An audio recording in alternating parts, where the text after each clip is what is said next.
Mike Sullivan made the controversial decision to start Matt Murray instead of Marc-Andre Fleury in goal for Game 4, and it's a move that paid dividends for the Penguins. Hi, I'm Trib columnist Kevin Gorman here with Penguins beat writers Jonathan Bombulie and Bill West. And JB, it's a move that paid off for the Penguins in multiple ways. Yeah, I think the one thing that we really learned from Game 4 is the swings that happen in a playoff series. After Game 3, the Penguins were just down on their luck.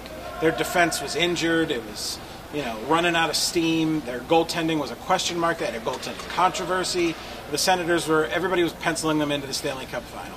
Then you come back after Game 4, the Penguins score on an odd man rush. They get a great goaltending performance. They get goals from unexpected sources. And now all of a sudden they've got 3 games left in this series, and 2 of them are at home, and the Penguins are feeling great. I think there is a lesson to be learned from this, and it is don't overreact during a playoff series, which of course is easier said than done.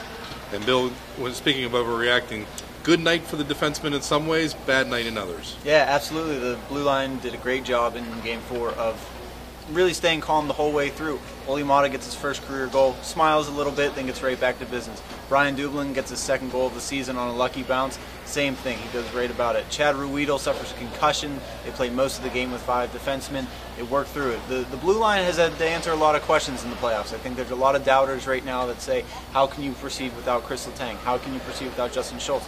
And they continue to prove that they're not going to go out there and feel bad for themselves. They're just going to get the job done. Well, the Penguins and Ottawa Senators are now have their Eastern Conference Final Series tied at 2 games apiece. They return home for Game 5 Sunday afternoon. For the best and most comprehensive coverage of the Pittsburgh Penguins, follow us at TribLive.com.